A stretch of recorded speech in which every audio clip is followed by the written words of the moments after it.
Hi, I'm Cami, and today in my kitchen we're gonna make sweet and sour chicken or pork over rice. You can choose.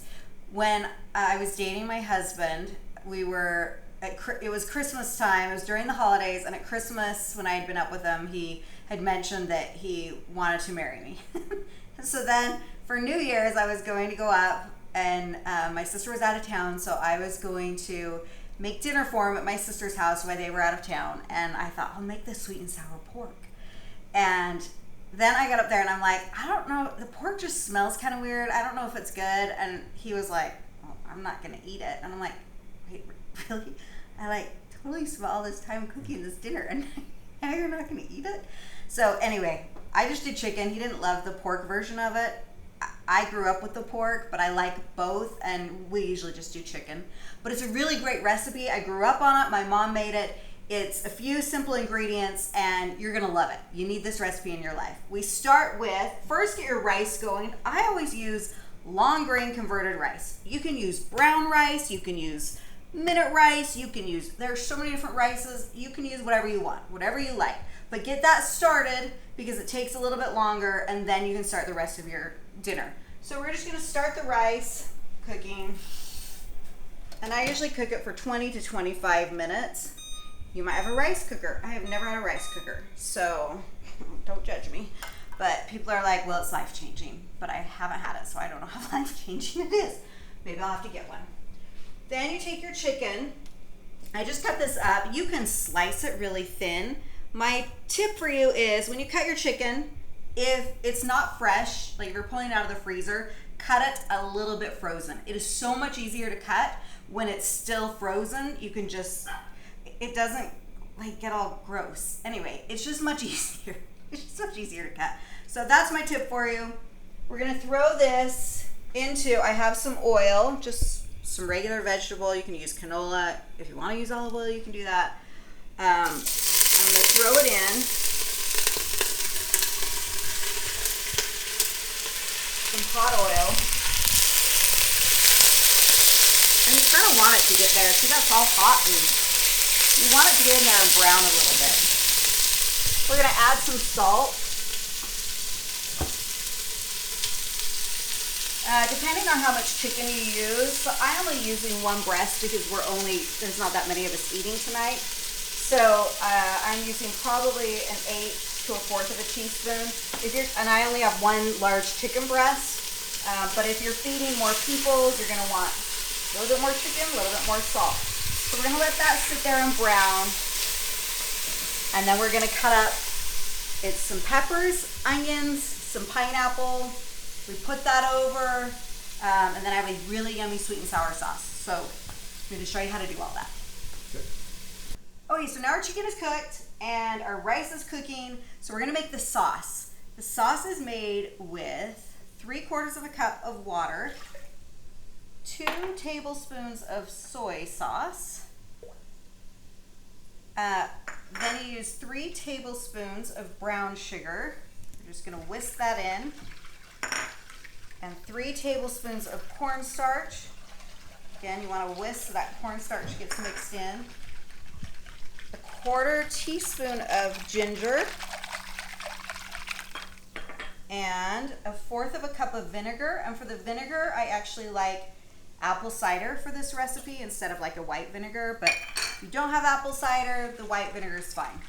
So we're gonna do this and mix that up really well. And then we're gonna add our pineapple. You can do chunks, you can do the rounds, the circles, what are they called? The rings. I don't know. Anyway, you can do the pineapple. You can even use fresh pineapple and then use pineapple juice to make up the juice part of it. So this is just a can. It's just what I use for the recipe. Let me give you a tip. Anytime you're using a can, opening up with a can opener or one of these flip top, make sure you wash the top of the lid because you don't want the dust or whatever else was in the factory to go into your, okay, and then you want to be able to open the can. You want to be able to open the can because you need there we go. Okay. So you want to be able to open it, but wash it, especially with the can opener ones, because that lid slips underneath and that's gross. And then also, like with your soda cans, make sure you wash off the top before you drink out of it. Same thing. There can just be all sorts of gross stuff in transit, in the factory. Just make sure it's clean. All right, so then we just have this. I'm gonna pour this in right before I pour it into the chicken because I like to keep that cornstarch mixed up really well, and it's harder to do with the pineapple chunks. So we're gonna do that, and I think our chicken over here is looking done. And I did add just a touch of water once it was cooked to get some of that brown off the bottom, which is so yummy. It just gives it an extra flavor. And then we're gonna throw in our pineapple and our pineapple chunks and mix that up. And then we're gonna toss it in together with our chicken like that. And then we're gonna throw in, I've cut up 3 different colors of peppers. So I have a green, a yellow, and a red. And then I've just sliced some onions and put that in. I would just do, like, if you're more of an onion lover, do more onion. If you like more pepper, if you like a orange or a green pepper, like whatever kind of peppers you like. I like this because it gives it color, a lot of different flavors. We're gonna let that sit here for a minute and just kind of simmer until that cornstarch starts to set that sauce a little bit. And then we'll put it over our rice and throw on some of these chow mein noodles on top. Anyway, so I'll show you the final result. All right, so here is our finished product. We have our rice. So I'm just gonna scoop our rice onto the plate. And then, look how pretty and colorful, and the flavor is just so yummy. A little bit of sweet, a little bit of sour. Ooh, ooh, sweet and sour. Okay, so one last, I didn't finish my story about New Year's when I made this for my now husband. So he kind of freaked out between that Christmas and New Year break when he had said, I want to marry you. And then he kind of freaked out.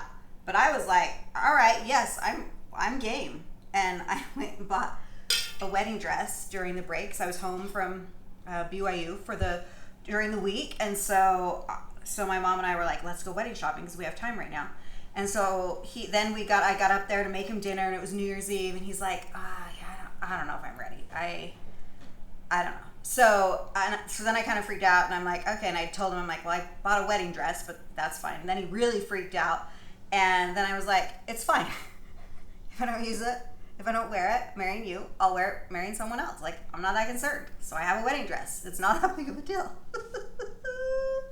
Anyway, I had to convince him quite a bit to marry me, but now we're we've been married over 27 years, and we're super happy. So it all worked out. But this dinner was not his favorite in the beginning with the pork that he thought might be bad, and he didn't want to eat it. But it is a really good recipe that you're going to love. See my little chow mein noodles? Put your chow mein noodles on top to give that little bit of crunch to it, texture. And there is your sweet and sour chicken over rice with your chow mein noodles.